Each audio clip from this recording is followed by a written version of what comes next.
gorgeous picture. Wow. Sexy baby. She does that. Welcome, welcome, welcome. It's Thursday night at the Jenn G show. So as always, that means we're meeting someone who is amazing. And I would like to just first start by saying I'd love you all to follow me. So if you go to your text function, please put the number 80800 and the message is WIN, WIN. Press send, and you'll get my MobiPop card. When you open my card, don't forget to follow me. You'll see the big follow me, and then you'll be able to watch the shows. And when we have incredible guests on who know famous people and have done some amazing things, you'll get notified. Looking forward very much to introducing everybody to my two guests tonight.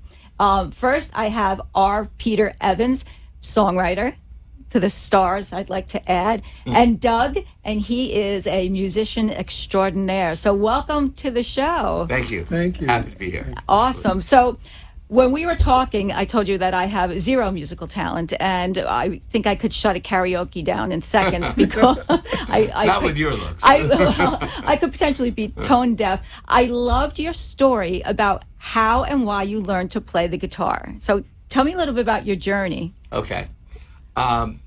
It's actually a very personal story that's very tender to my heart. If you could just get a little closer to the Sure. mic now. You can move the mic to you. Okay. I got very, very sick. Okay. I was with CBS, and I was not a musician nor a writer, but I did a lot of journaling.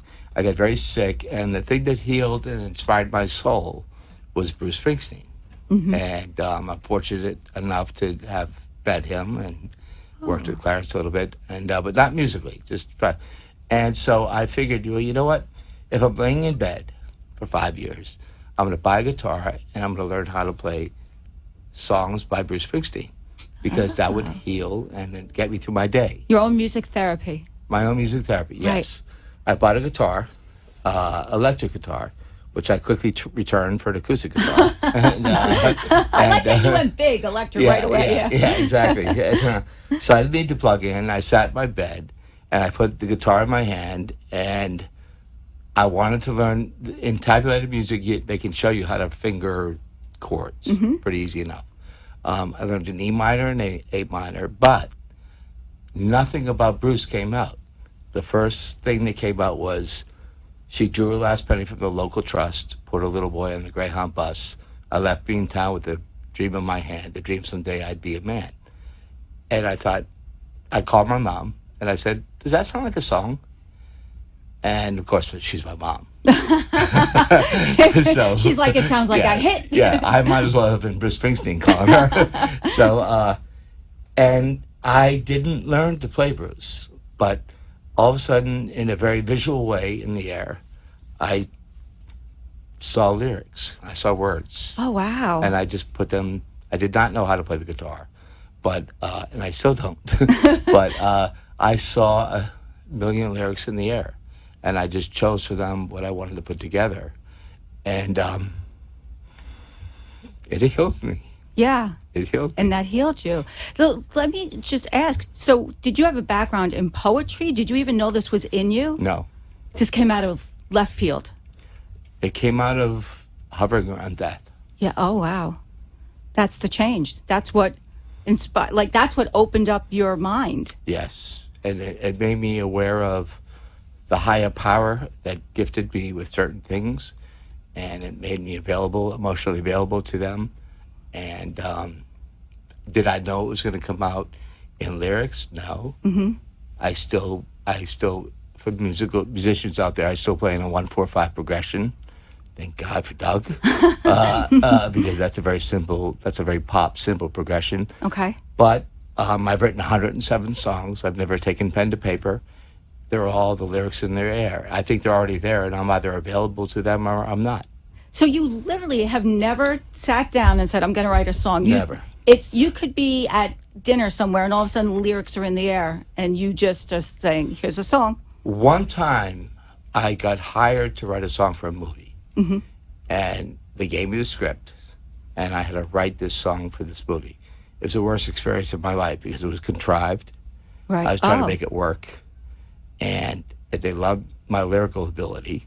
The music I have no attachment to, but I'll never do that again because the lyrics pre-exist and I become available to them. That's profound, actually, incredibly profound. That you are channel these lyrics that are there, and you are opening yourself up as the vessel to channel the lyrics, and without even knowing where that song's going to end up, you just write it and put it in the universe. 100%. Wow. I have no idea what I'm going to play tonight. Which is good. And when we talked, I said, "No, it's fine. Just come and we'll have a conversation." And to your edification and to your compliment, you make people like me who have a lot of insecurity, because this is very raw. You comfort people like me. Well, I said, come, be a part of this. It's a great experience. What I love about it is, one of the things I love about this show is the authenticity of it. Nothing's scripted. We don't really go over what we're going to talk about ahead of time. I just want to introduce my audience to amazing people who've done amazing things and meet the real them, not the, cleaned up corporate version, just the real them. So I love that. Well, take a shot of my jeans and you'll see that I'm not the cleaned up corporate version. It's And just to follow up, did they use your song in the movie?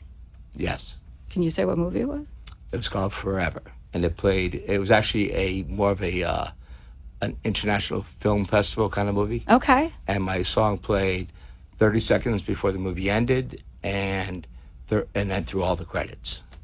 So now I have to go back and watch Forever. That's what I'm doing tonight. I haven't seen just it yet. The end, by the way. I haven't seen it yet because it makes me sick to my stomach to hear me do a song. Really? Yeah, and he's getting me through that. Doug's getting me through See, that. that's the process of getting comfortable with your gift, I think. Because it's new. You haven't heard me yet, so it may not be a gift. But yes. Well, apparently you're doing something right, because you have sold songs to recording artists. Yes. Let's name drop. That'll be fun. Tim McGraw. Wow. Rascal Flatts, Elvis Costello. Can you tell the story that you told me about how Elvis Costello got one of your lyrics? It's such a good story. My person that managed me, because she heard a song that I wrote, managed Clarence Clemens.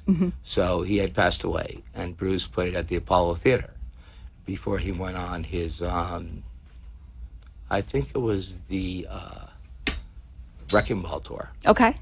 And so I went to the show, and at the after party, they sat me with Elvis Costello, Ben Stiller, Michael Douglas, Catherine Zeta-Jones, and Tom Hanks and his wife. I think Rita Wilson? Yes. Right. Okay. So you're at the big boy table. Yeah, with the little boy pants on. So Elvis said to me, what do you do? And at that point, I was only really writing songs, because I was still sick. And I said, I'm a songwriter. And he said, really, what do you play? And I said, in my living room for about 9 people with 7 walkouts a night. And he laughed.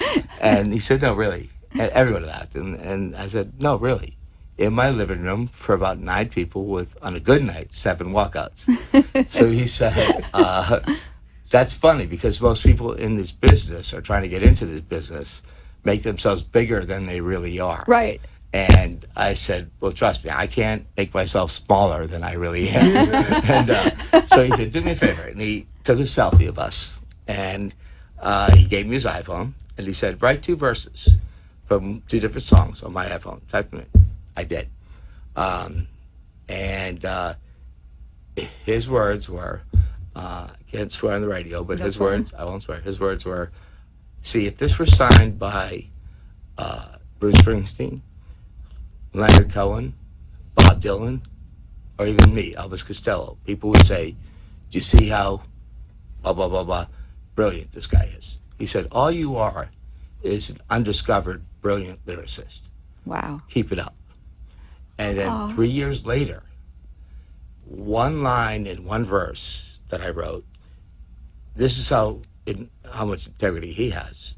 1 line in 1 verse that I wrote, and 1 verse that I wrote inspired him to write a song. And the way he writes is he just takes notes all along life until he's ready to record, and then he writes. He bought those. He sent me money.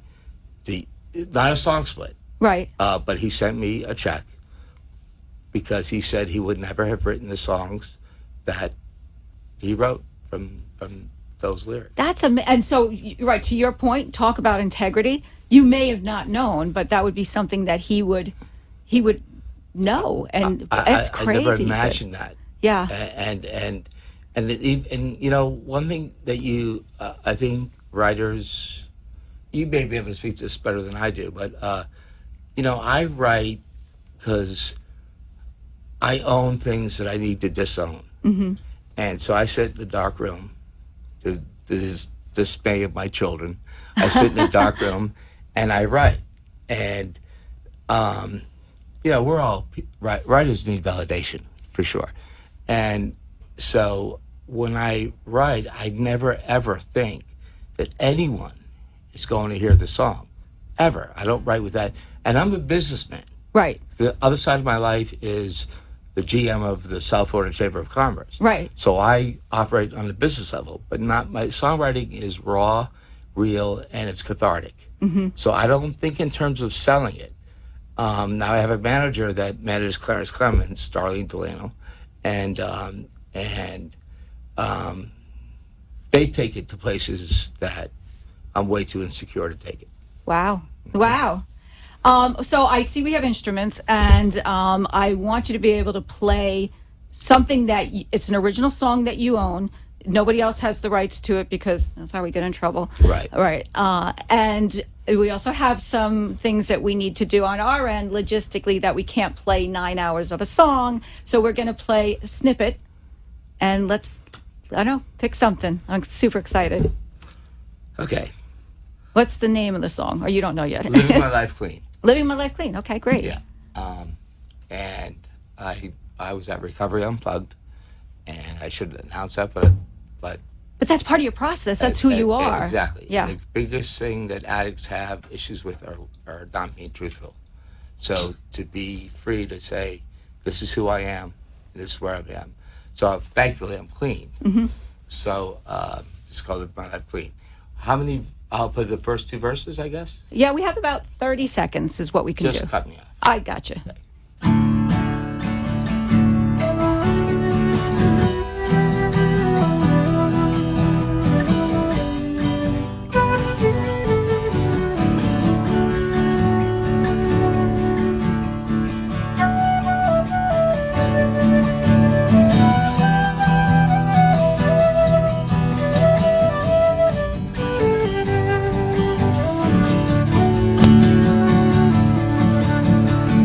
Hitting the town, tearing it down, living like I was a king.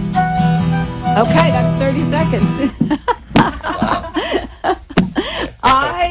First of all, I want to tell you, you said that you are not a guitar player. I beg to differ. You gotta beg a lot. That was excellent. That was really Well, good. that's because he's there. Doug's here.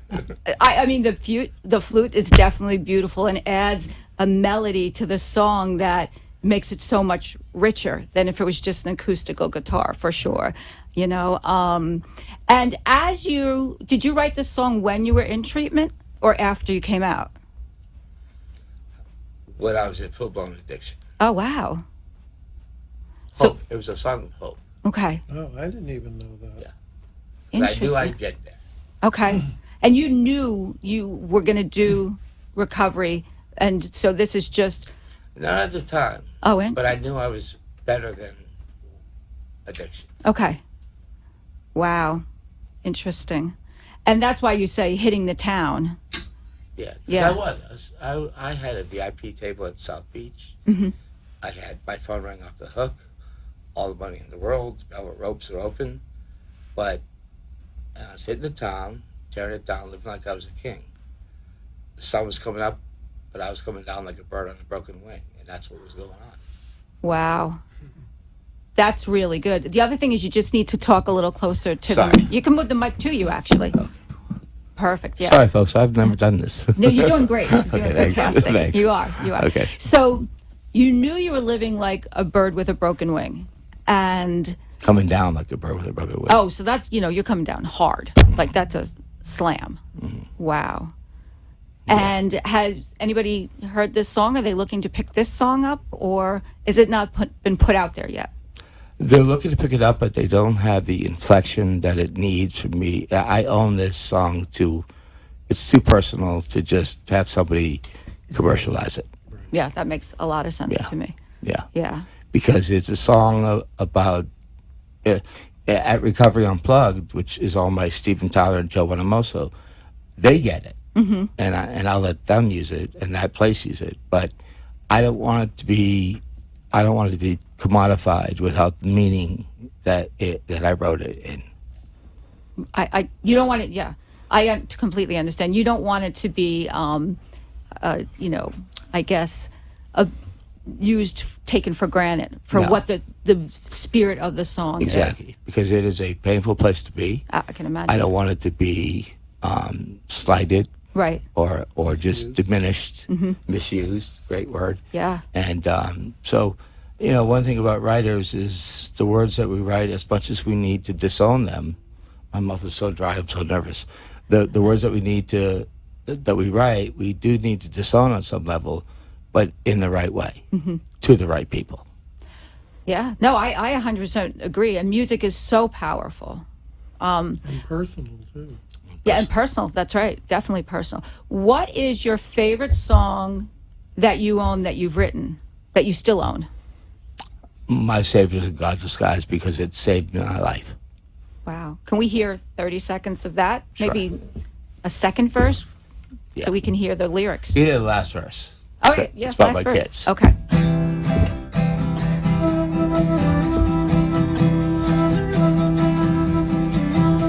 I climb up the stairs and I open the door.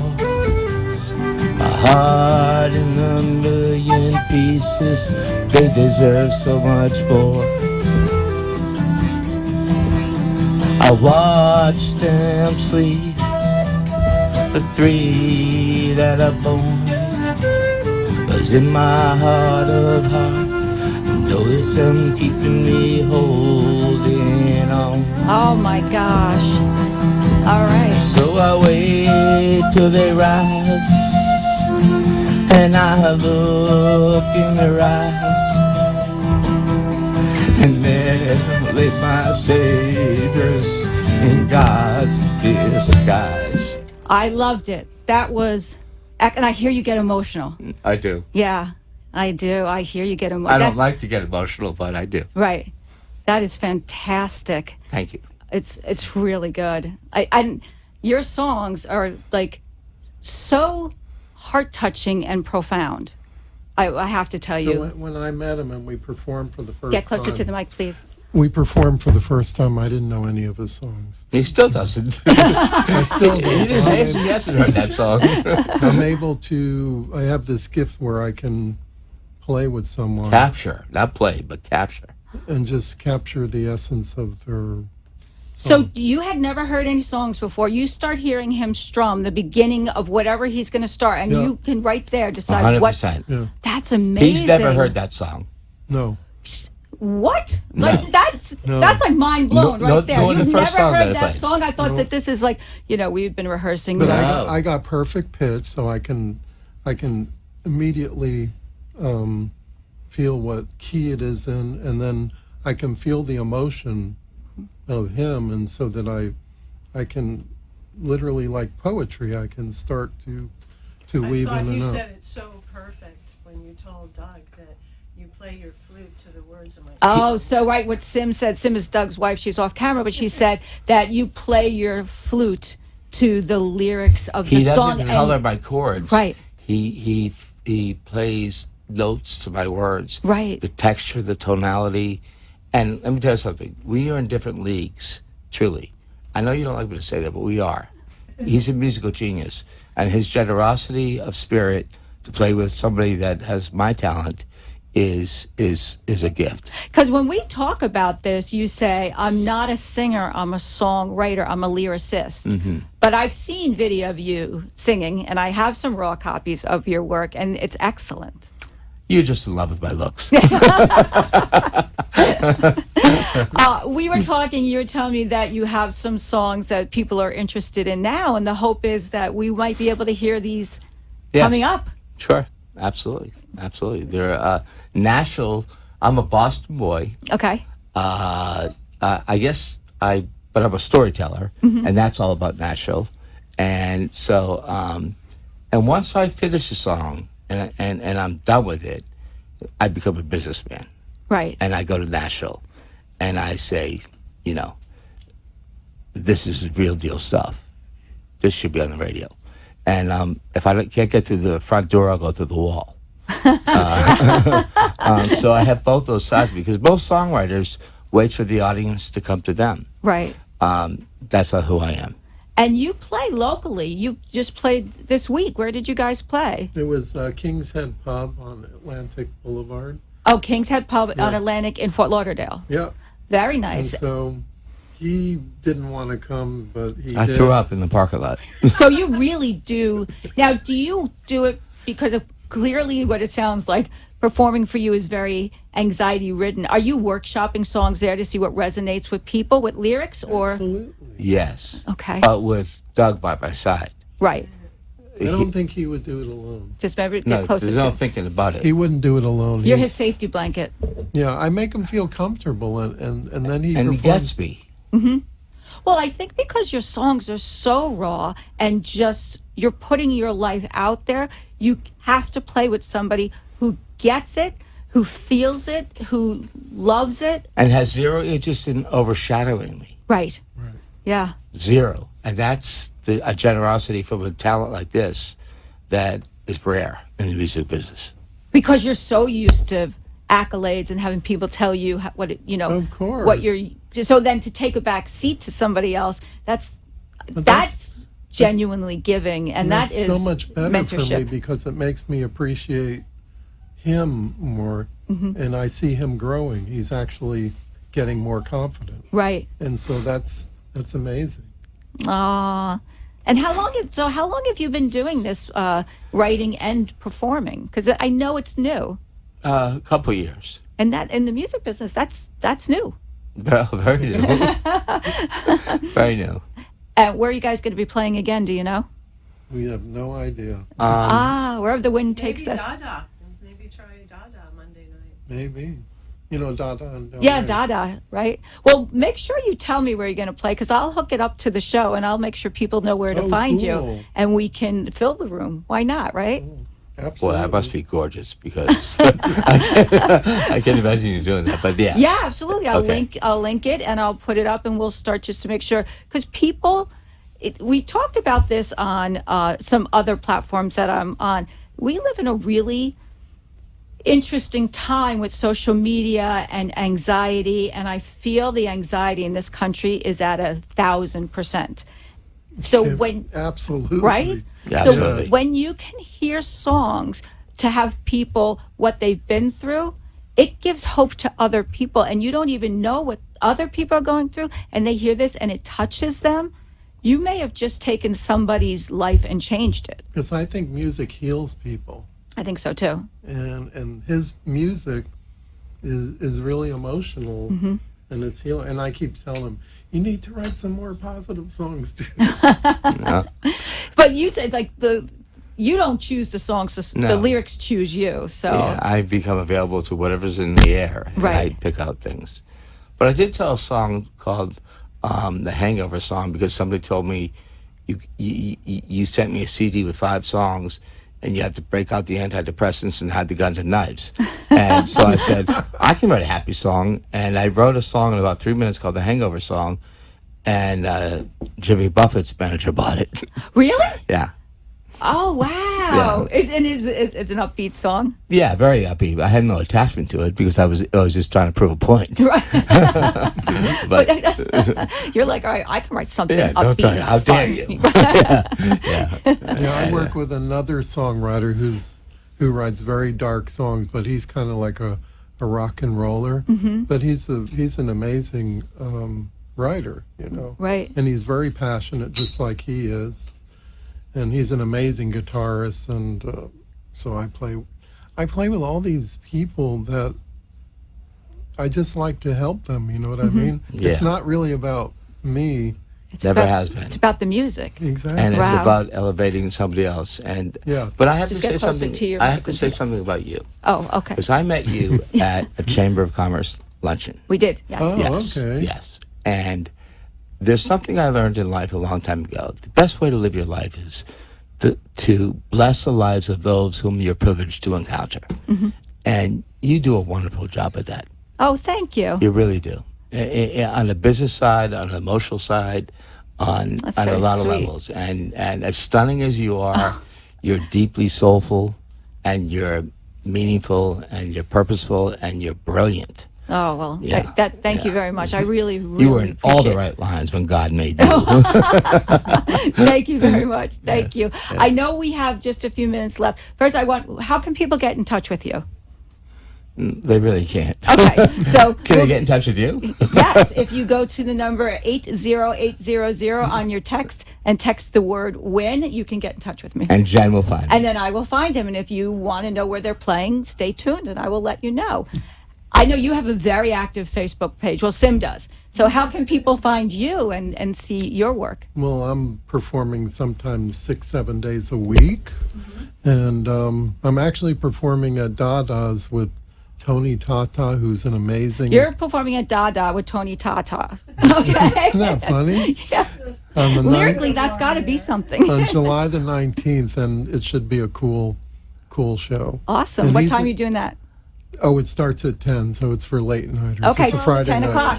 Friday night. Okay, Friday night. All right, thank you so much for coming on the show. Thank you. I Thank loved the you. music, and we're going to definitely check in with you, hear more, and we're going to have you back again because this was awesome. Thank you. Thank you you. so much for being part of our Thursday night and the Jenn G Show. To contact me, go to your text function to the number 80800. Please text WIN. Next week, we're on a hiatus for 4th of July. Happy 4th of July, and I will see you soon. Have a great, great day.